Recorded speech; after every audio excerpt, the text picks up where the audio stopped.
Gerardo, Gustavo Idoyaga te habla, ¿cómo te va? Muy bien, muchas gracias por esta oportunidad. Bueno, Gerardo, hice una apertura en la cual uno va de lo general a lo particular, uno se plantea qué es lo que está pasando en Brasil. Me refiero, todos sabemos el número frío, las estadísticas, la cantidad de contagiados, las personas fallecidas, y de pronto nos está faltando conocer, en este caso ícono, podemos si querés después hablar o de Chile o de Perú, pero ¿qué es lo que está pasando con los trabajadores en Brasil propiamente dicho cuando tienen un presidente que decía que era una gripeciña? Ujú, ujú. Bueno, lo que está sucediendo en Brasil es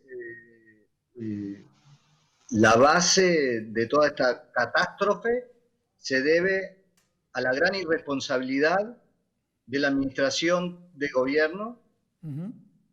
de un presidente que no está en sus cabales. Ujú. Eh, se estaría necesitando de la participación de todos los actores sociales y políticos Ujú. para salir de esta situación en Brasil. Se estaría necesitando de tener una coherencia que no se tiene. Ajá. Se estaría necesitando, bueno, otro gobierno con otra sensibilidad. Y por estas razones, porque no se ha convocado a las fuerzas vivas, a los sindicatos, a las organizaciones, a las ONGs, porque no hay un trabajo con los distintos estados, con las distintas prefecturas en ese país enorme, en ese país continente. Ujú. Bueno, está pasando lo que está pasando. Los muertos se cuentan por miles, Ujú. un servicio colapsado totalmente, Ujú. un subregistro de los fallecidos y Subregistro. de los un subregistro, si eso lo dice hasta la propia Organización Mundial de la Salud, Ujú.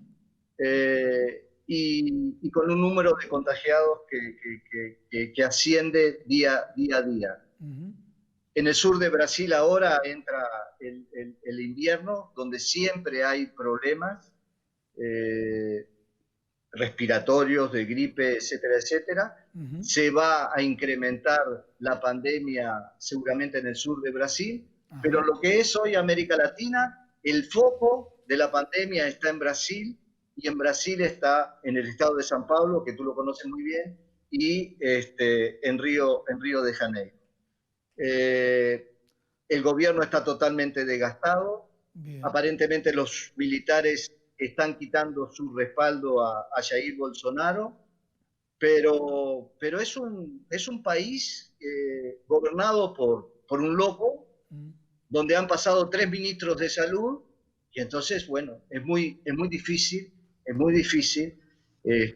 controlar cualquier cosa, cualquier pandemia, Ge- cualquier virus más o menos importante en ese país en estas condiciones. Gerardo, tengo una consulta general para que el público, para que la teleaudiencia tenga una idea. ¿Cómo en la República de Brasil, cómo está distribuida la industria alimenticia? Por ejemplo, yo sé, por ejemplo, que la región de San Pablo es muy fuerte en lo que es la industria textil. ¿Cuáles son las regiones donde es más fuerte la industria alimenticia? Y después vamos de lleno con los trabajadores del sector. En el sur de Brasil, en el estado de Río Grande del Sur, Paraná y Santa Catarina, Sí. la industria cárnica es muy fuerte. Ajá. Las grandes avícolas se encuentran ahí. La producción de cerdos se encuentra en esos estados muy fuertemente. Ujú. También en San Pablo, pero en San Pablo está el sector sucroalcoholero, que tiene que ver con la producción de azúcar, pero también con la producción de energía y con la producción de etanol. Y luego más al norte también hay una presencia fuerte de caña, de soja, que está inundando todo el país, bueno, con las consecuencias sociales, porque la producción de soja no genera trabajo y con las consecuencias ambientales, porque el modelo de producción industrial, agrícola industrial, demanda una gran cantidad de agrotóxicos. Y en este caso hay que señalar que Brasil es el mayor consumidor de agrotóxicos en el mundo. Se estima que cada brasileño, hombre y mujer, consume, entre comillas, 7 litros, kilos de De veneno por agrotóxicos. año. Uh-huh. Qué impresionante es Entonces, ese dato, ¿no? Discúlpame, y una sí, pregunta. bueno, Mencionaste la industria alimenticia en general. ¿Quedó alguna otra región fuerte para pasar después en Brasil, como es la industria láctea? la industria láctea también tiene al sur de Brasil, hay grandes establecimientos, una industria láctea, sobre todo, bueno, en Santa Catarina, Paraná y Río Grande del Sur, que hace frontera con Uruguay y con Argentina, con una presencia de migrantes todavía importante que vinieron de Alemania y de Italia. Pero el mayor productor lechero de Brasil es Minas Gerais, es el motor de la industria lechera de ese país. Por eso, discúlpame, para el Eh, público que sabe, por eso es tan famoso el queso o queijo mineiro, ¿no? claro, claro. Y bueno, hay una cultura muy arraigada lechera en ese estado. Y también hay que decirlo que el volumen de producción lechera se incrementó notablemente en las últimas 2 décadas en este país. ¿Qué volumen manejas, Eh, ya que tenés datos vos? Va, no lo tengo ahora Pero los últimos creció. registros con todo esto de la pandemia, No, pero pero creció, tuvo un bueno, crecimiento importante. es un crecimiento muy, muy, muy importante. Brasil está entre los principales productores lecheros a nivel mundial. ¿Qué es lo que sucede en Brasil? Que todavía el consumo per cápita de leche es bajo, pero bueno, gran parte de la producción queda a nivel nacional, y Brasil no se está comportando todavía como un gran exportador de productos lecheros. Pero bueno, veremos qué pasa con todo este tema de la pandemia, de la crisis económica que está generando esta pandemia, qué va a suceder, pero como ustedes saben, en Argentina, Brasil se está colocando como un jugador muy interesante en la industria lechera internacional. Cuando sí es jugador interesante, puede entrar en colisión, y más en un Mercosur debilitado, puede entrar en colisión con la República Argentina, bueno, con todos los países integrantes, ¿no? También Uruguay. ¿Se puede dar esa situación? Sí, sí, sí, porque bueno, nosotros eso lo hemos analizado y evaluado en distintos foros y talleres que hemos realizado en el Mercosur, y recuerdo que el último se realizó en Sunchales, Sí. conjuntamente con Atilra, y bueno, y ahí no solo participaron, de esto hace 4 años, y no solo participaron trabajadores del sector lechero y organizaciones sindicales del sector, sino también productores. Trajimos algunos industriales que nos dieron su visión, y bueno, las expectativas de crecimiento y de posicionarse en los primeros lugares a nivel de la lechería global, sí, era una cierta posibilidad, ¿no? Clarísimo, clarísimo. Aparte también tiene un mercado propio muy grande, muy importante. ¿Te parece, Gerardo? Podemos hacer una recorrida. No sé si escuchaste en la apertura del programa, hice referencia a Chile, hice referencia a Perú. Si tenés algún resumen de lo que está pasando en general, pandemia, trabajadores en particular. No hablamos de Brasil, el nivel de exposición de los trabajadores, que es otro tema también que me quedó pendiente. Lo que pasa Lo que hay que entender también es que la pandemia llega a América Latina y hoy a nivel mundial el foco de la pandemia es en nuestra región. Sí. Pero ¿por qué la pandemia llega con tanta fuerza aquí? ¿Qué es lo que está sucediendo? También nos sucedía en la región. Bueno, la región tiene sus características.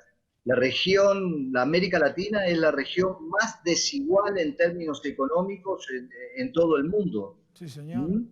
Es en el lugar donde hay un pequeño grupo que lo tiene todo, que lo acapara todo, que lo concentra todo, y la gran mayoría de la población de nuestra región, bueno, vive con lo que puede generar a diario para sobrevivir. ¿Qué es lo que está sucediendo, por ejemplo, en Centroamérica?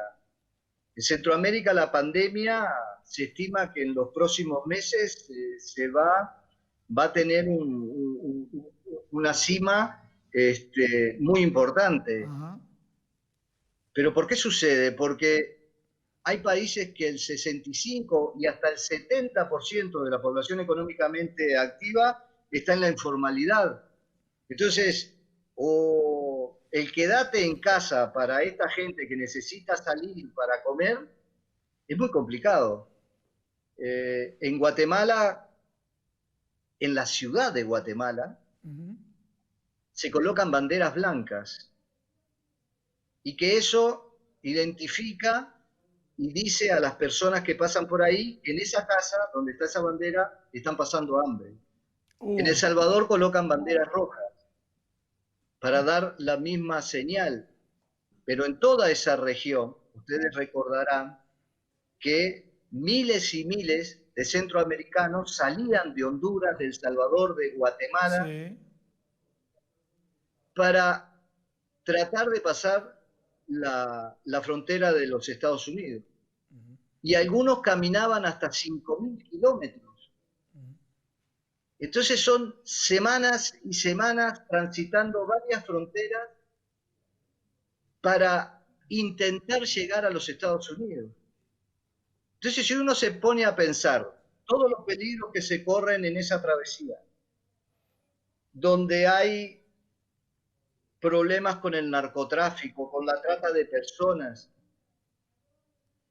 donde la violencia es tremenda en estos países, da para pensar cuál es la situación de abandono, de violencia, de la no presencia de Estado, de la falta de oportunidades y de exclusión generalizada que existe para que miles y miles de ciudadanos, sobre todo jóvenes, intenten hacer esa travesía de 3.000, 4.000, 5.000 kilómetros. Gerardo, vos focalizaste... Entonces, claro, Vos focalizaste el tema, cuando llega obviamente... la pandemia a este lugar, con estas condiciones y con esta gran precariedad social, bueno, ahí está el estrago, ¿no? Vos mencionaste el tema de precariedad social, precariedad, me imagino, va acompañado, concomitante, precariedad laboral, y bueno, casualmente, ¿por qué se potencia, no? Se potencia los contagios a estos niveles en lo que es Latinoamérica. ¿Tenés información tanto de Chile o de Perú para hacernos una referencia, así, una visión general de Latinoamérica? La situación en Chile, como ustedes conocen muy bien, es de colapso total de todo el sistema de salud, que como también ustedes saben muy bien, es privatizado. Entonces, la vedette del neoliberalismo que era Chile nos está mostrando hoy al desnudo cuál es la situación. Una situación de ahogo, una situación donde la gran mayoría de la población está excluida de la educación, de la salud, ¿sí? Y donde la gente, como nosotros venimos estudiando desde hace mucho tiempo, aún trabajando en Chile, no deja de ser pobre. Entonces, hay una situación muy delicada en estos momentos, una situación además que se profundiza por un incremento importante del desempleo, por el cierre de fábricas.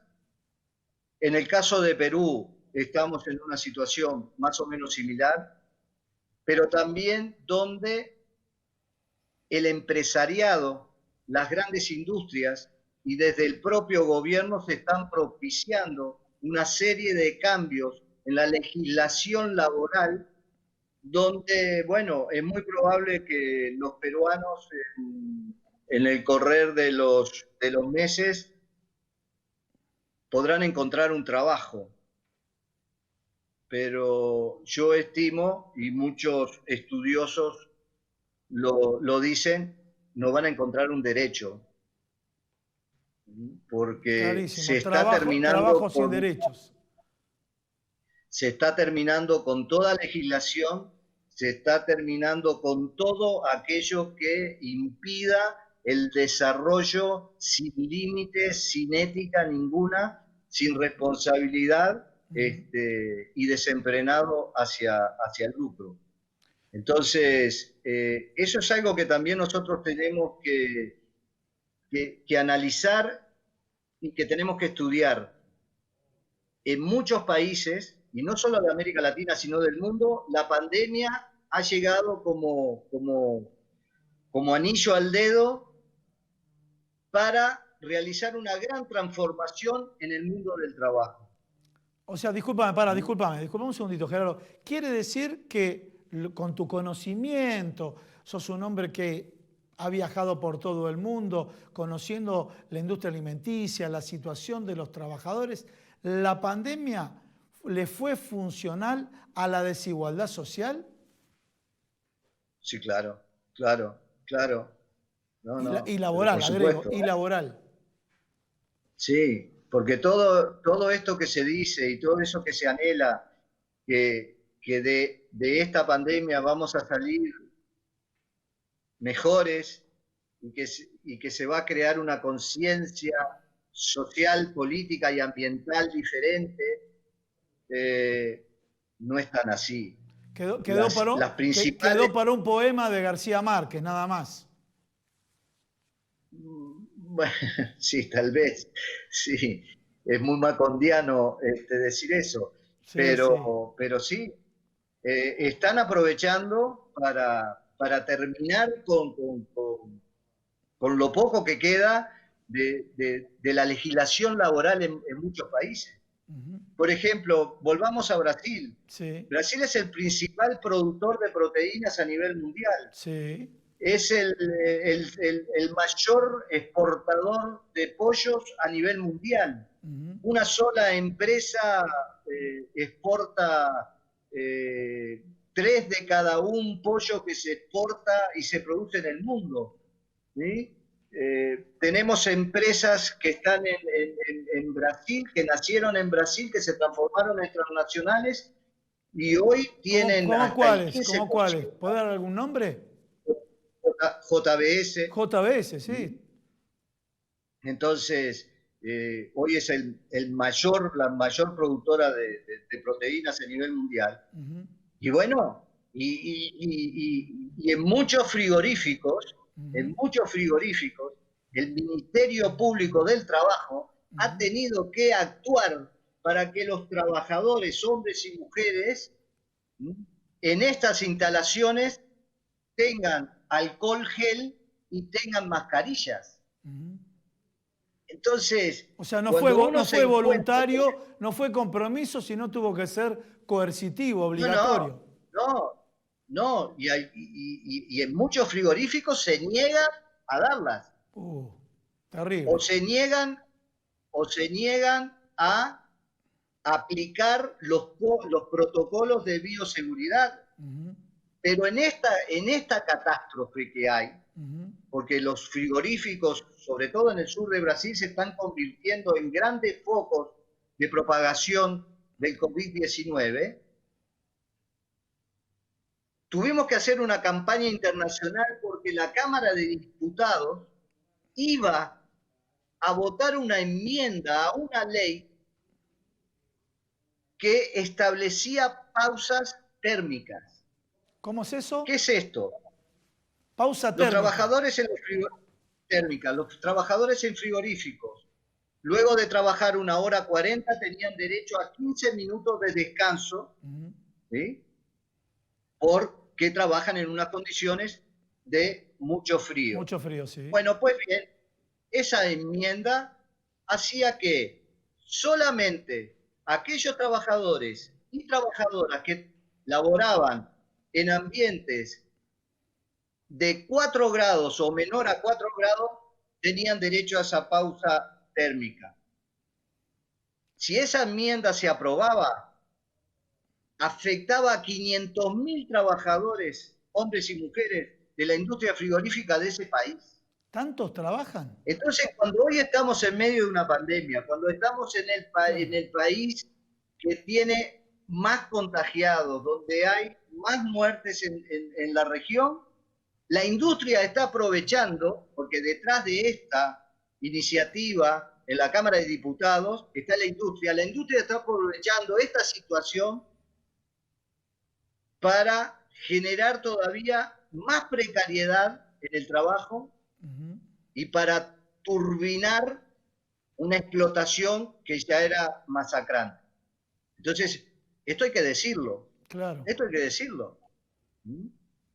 Clarísimo, Gerardo. Bueno, te agradezco muchísimo.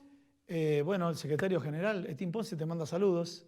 Me pidió que te lo transfiera. Y bueno, y un saludo final para todos, para el público en general y para los trabajadores del sector en particular. Gerardo. No, me disculpan, pero hoy ha sido un día de muchas entrevistas y algunas conferencias. Me quedé ahí en blanco con el dato de la producción lechera de Brasil. Sí. Pero bueno, les envío un gran abrazo. Ustedes saben que Atilra hace parte de mi familia. Ustedes saben el compromiso de la UITA con vuestra organización, la cual hemos aprendido a querer, a respetar y de la cual aprendemos mucho. Porque Atilra hace una actividad sindical que va más allá de las 4 paredes de la industria o de la fábrica. Es una acción sindical que va hacia la comunidad en donde hay una seccional de Atilra. Es un sindicalismo que tiene un gran desafío social y del cual nosotros nos sentimos muy contentos que sean parte de esta familia que es la UTA. Muchísimas gracias, Gerardo Iglesias.